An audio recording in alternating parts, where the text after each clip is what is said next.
So this is a Tesla Model 3 long range without the full self-driving package, and this is software update 10.2, 2019 40.50.1, and let's look at the release notes here. So what's new in this update?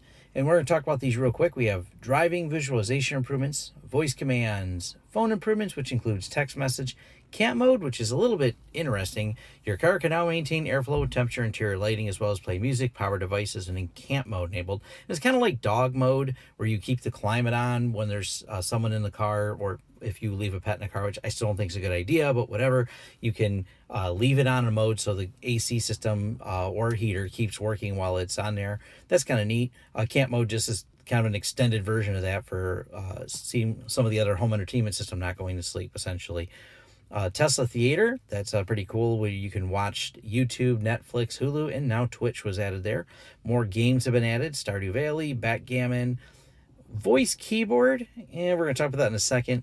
Tracks, a music composing system, kind of novel. These are fun things to play with when you're sitting in the car and bored, but I don't spend a lot of time sitting in the car bored. I'm usually driving. By the way, you can't play these on driving. That's what everybody asks. No, all the games are locked out.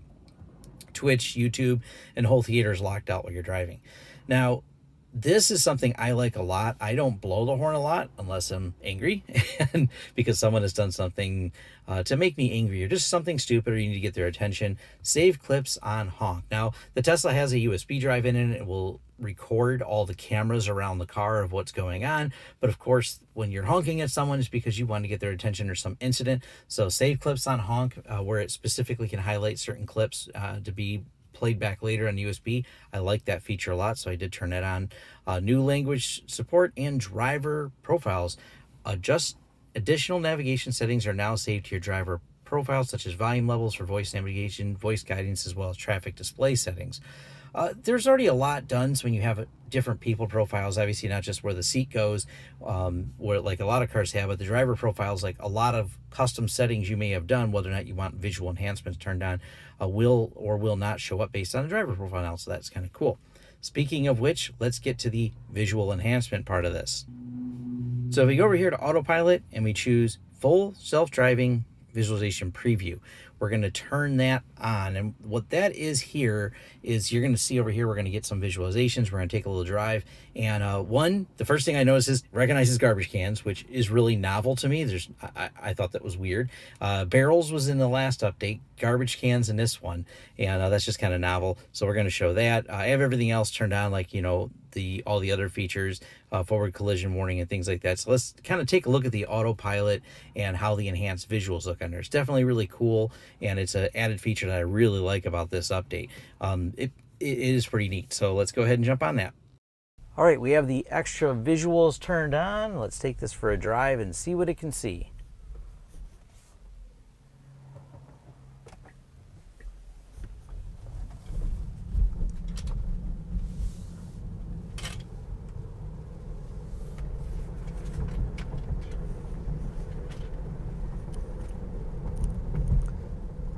So at first the driving looks the same. You can see everything just like you could before.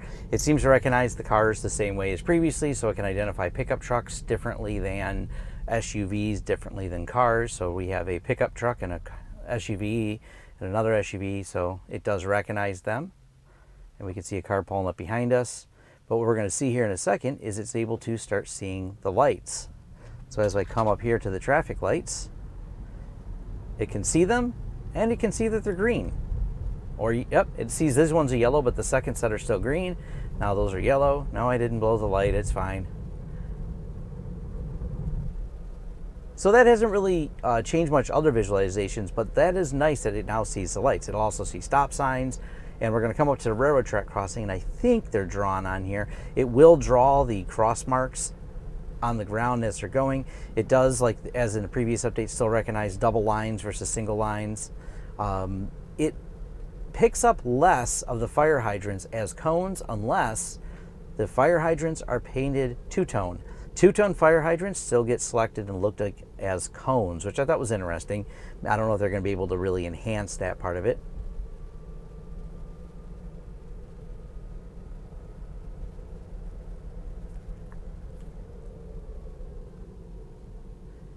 And you can see these lights here, they're both green. Now here we are approaching some railroad tracks, so it should draw, and it does. Right there, railroad crossing sign on the road. There's a stop sign, and once again another fire hydrant it thinks is a barrel, which is fine. Now the tracks themselves it thinks are lights, which I guess they are, but they're not traditional stoplights, but it still always draws them the same way. It draws them all as lights, but it shows them dark because it doesn't see any lights inside of them, so it doesn't recognize them as a actual light, so it doesn't see a status of them. There's not a train right now, and I haven't come across a train going across here. I'll assume it sees train lights as red lights. Now the other thing it will do is it can see like the markers on the road. You can see the left turn as they're drawn on there.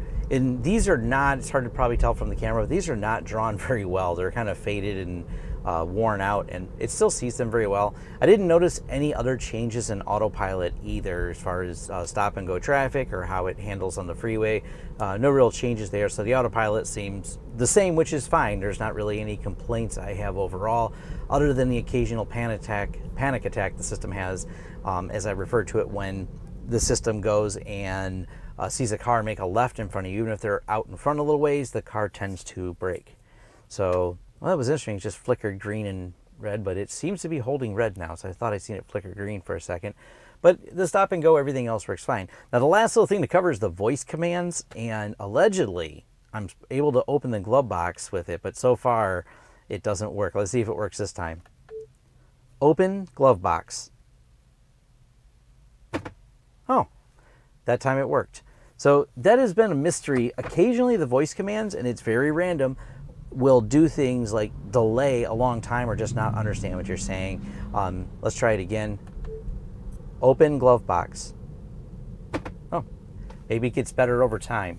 When I first got the update, that was definitely noticeable that you would use any of the voice commands and they were, well, not great.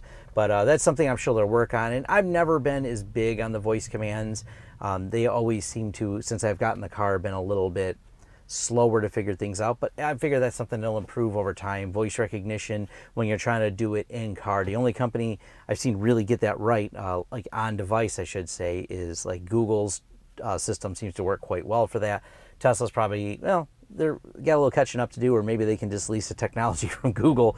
Seems to get it right. But that's it for the update. Everything else, nothing, you know, I'm not going to get deep into the games and all that.